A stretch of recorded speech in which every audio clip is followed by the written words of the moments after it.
مشرق وسطیٰ اس وقت ایک ایسے آتش فشاں کے دہانے پر کھڑا ہے جو کسی بھی لمحے پھٹنے کو بےتاب ہے۔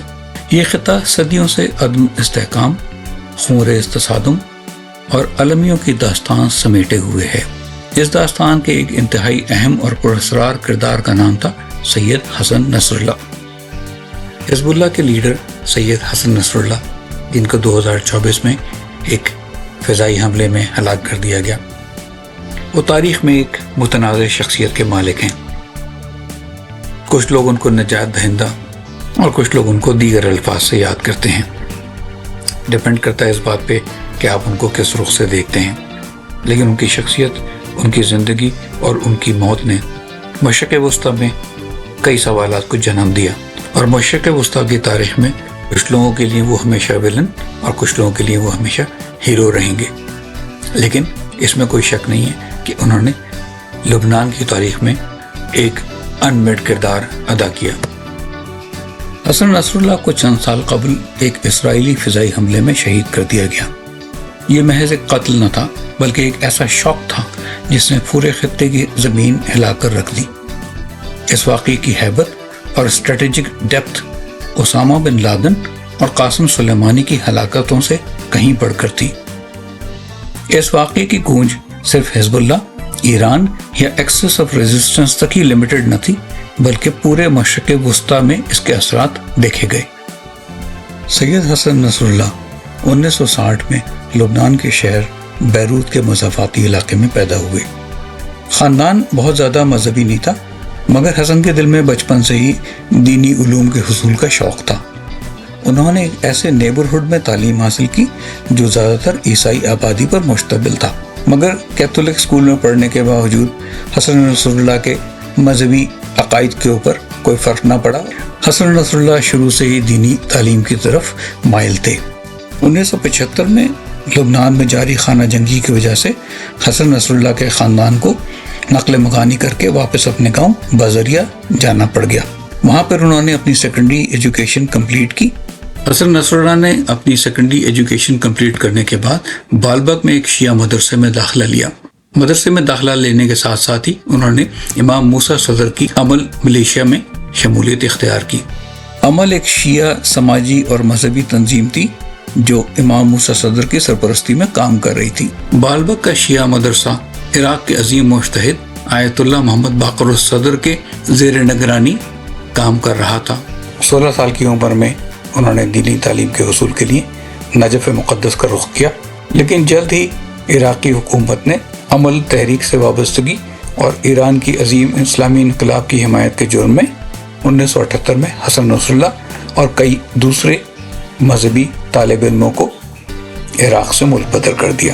لبنان واپسی کے بعد حسن نصر اللہ نے اپنی تعلیم جاری رکھی اور عباس موسوی کے مدرسے میں بطور معلم فرائض انجام دینے لگے۔ عباس موسوی کا شمار حزب اللہ کے ابتدائی بانیوں میں ہوتا ہے۔ دوسری طرف عمل ملیشیا میں حسن نصر اللہ کی سرگرمیاں بڑھتی جا رہی تھیں۔ وہ عمل ملیشیا کے مرکزی سیاسی دفتر کے رکن بن گئے۔ ادھر عراق میں محمد باقر الصدر کو 1980 میں پھانسی دے دی گئی۔ اس واقعے کے فوراً بعد حسن نصر اللہ نے حزب اللہ ملیشیا میں شمولیت اختیار کی۔ ایسا محسوس ہوتا ہے کہ حزب اللہ کا قیام در حقیقت عمل ملیشیا کو بتدریج ختم کر کے اس کی جگہ ایران کے زیر سرپرستی ایک متبادل ملیشیا کو کھڑا کرنا تھا۔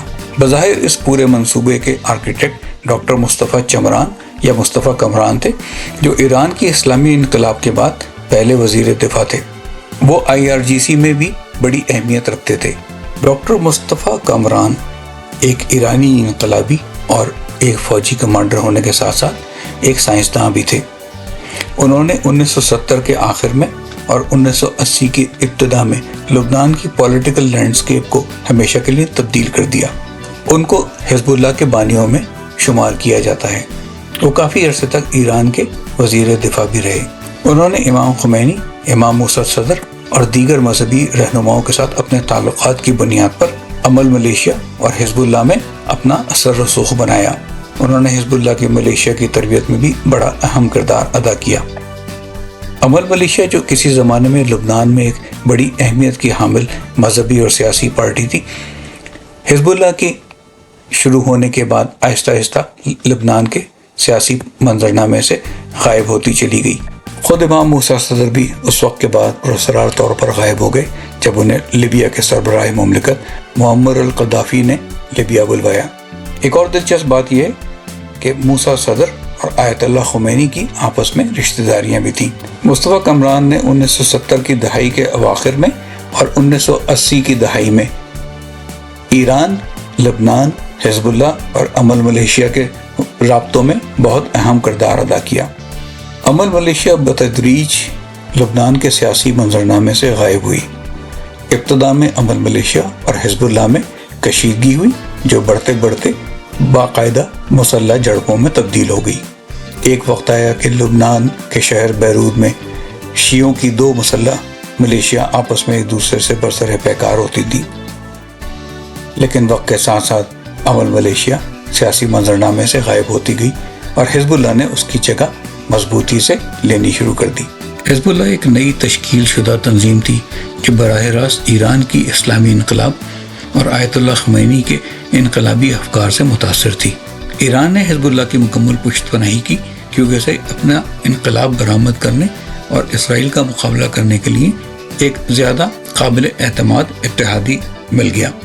1981 میں ایران عراق جنگ کے دوران مصطفیٰ کامران کی شہادت ہوئی، لیکن اس وقت تک وہ حزب اللہ میں ایرانی اثر و نفوذ پیدا کر چکے تھے۔ اب حزب اللہ نے عمل کو پیچھے چھوڑ دیا اور مکمل ایرانی حمایت کے ساتھ لبنان کا ایک پاور سینٹر بن گئی۔ 1989 میں حسن نصر اللہ نے قوم کا ارادہ کیا۔ وہاں پہ ان کو زیادہ بڑے علماء اور مجتہدین خصوصاً امام خمینی کے ساتھ ملاقات کا موقع ملا۔ ایران حسن نصر اللہ کے لیے کوئی نئی جگہ نہیں تھی۔ 1970 کی دہائی میں حسن نصر اللہ اور مصطفیٰ کامران کی ابتدائی ملاقاتیں ایران میں ہی ہوئی تھیں، جہاں آہستہ آہستہ حسن نصر اللہ کے اوپر مصطفیٰ کامران کی شخصیت کا اثر بڑھتا گیا۔ مصطفیٰ کامران نے حسن نصر اللہ کی ملاقات ایرانی مذہبی اور انقلابی مفکرین سے کرائی، جنہوں نے حسن نصر اللہ کی شخصیت سازی میں اہم کردار ادا کیا۔ 1992 میں حزب اللہ کے رہنما عباس موسوی ایک اسرائیلی حملے میں شہید کر دیے گئے۔ حسن نصر اللہ نے حزب اللہ کی قیادت سنبھال لی اور 1992 سے لے کر 2024 تک جب تک حسن نصر اللہ حیات رہے ان کی زندگی مسلسل لبنانی سیاست اور اسرائیلی جنگ کے ارد گرد گھومتی رہی۔ 1992 اور 2024 کے درمیان حزب اللہ اور اسرائیل کے درمیان وقفے سے چھوٹی اور بڑی جھڑپیں ہوتی رہیں، جس میں اسرائیل اور حزب اللہ دونوں کو جانی اور مالی نقصان اٹھانا پڑا۔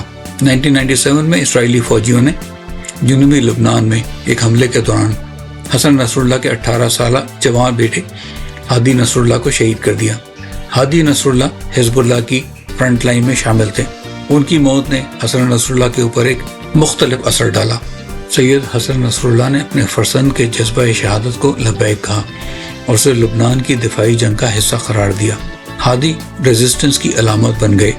ہادی کی قربانی نے حسن نصر اللہ کے عزم کو اور مضبوط کر دیا۔ ادھر حزب اللہ کے پے در پہ حملوں کی وجہ سے اسرائیل کی حکومت میں جنوبی لبنان کے علاقے میں اسرائیلی فوج کی موجودگی کے اوپر سوال اٹھانے شروع کر دیے۔ بالآخر سن 2000 میں اسرائیلی وزیر اعظم ایہود بارک نے اسرائیلی فوجوں کو لبنان سے باہر نکال لیا۔ جنوبی لبنان سے اسرائیلی فوج کا انخلا اور ساؤتھ لبنان آرمی کی شکست حزب اللہ کی تاریخی کامیابی تھی۔ اس کامیابی نے حزب اللہ کی سیاسی طاقت کو نمایاں طور پر اور مضبوط بنایا۔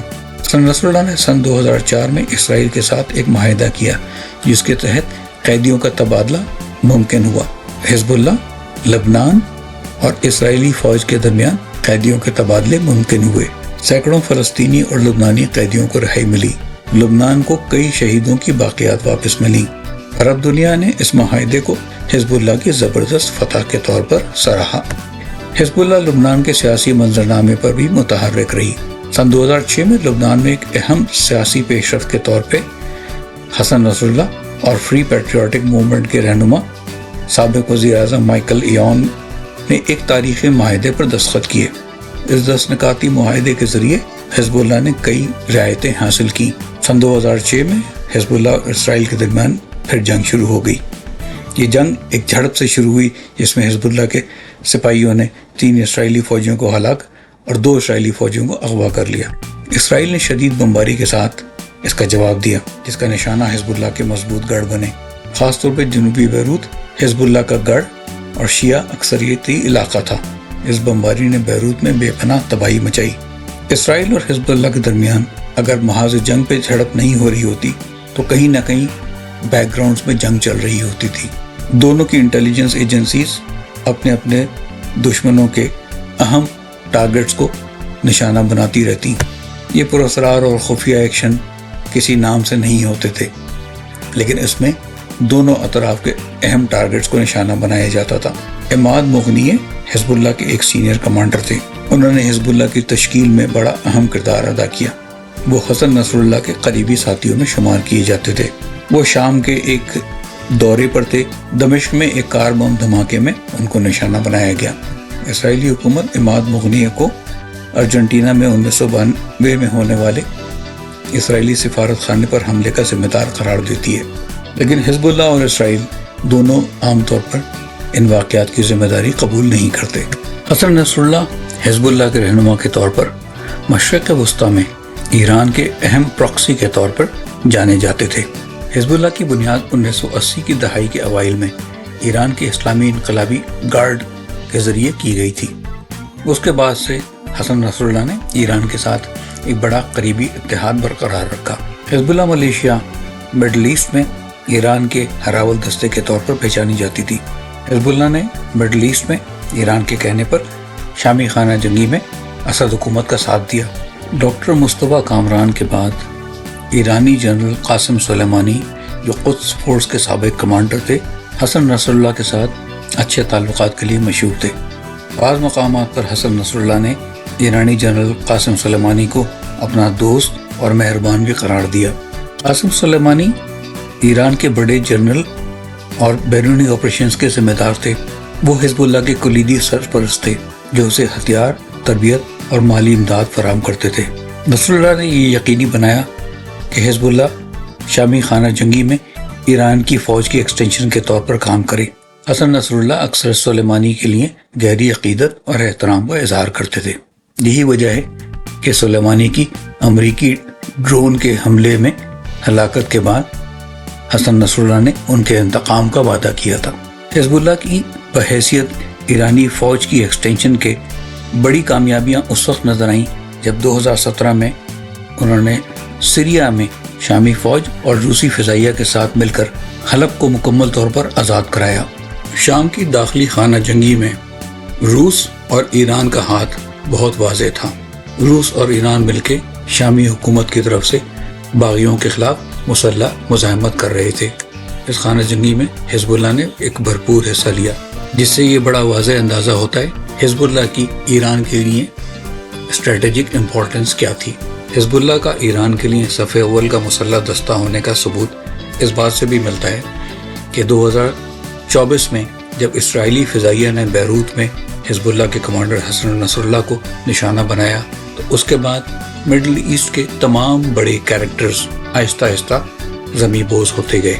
حسن نصر اللہ کے جانے کے کچھ ہی عرصے بعد شام کے بشار الاسد، جن کو حزب اللہ اور ایران کی بہت شدید حمایت حاصل تھی، ان کا تختہ الٹ دیا گیا اور وہ جلا وطن ہو کر پناہ لینے پر مجبور ہوئے۔ لیکن یہ سلسلہ یہیں ختم نہیں ہوا۔ کچھ ہی عرصے کے بعد ایران اور اسرائیل کے درمیان براہ راست محاذ آرائی شروع ہوئی۔ کیا حسن نصر اللہ جیسی قداور شخصیت ایران کی فوج کا ایک ایکسٹینشن تھی؟ کیا صحیح ہے اور کیا غلط، یہ اس وقت کہنا قبل از وقت ہے، لیکن تاریخ کا پہیہ گھوم رہا ہے اور کسی زمانے کا مورخ شاید سچ لکھنے پر مجبور ہو جائے۔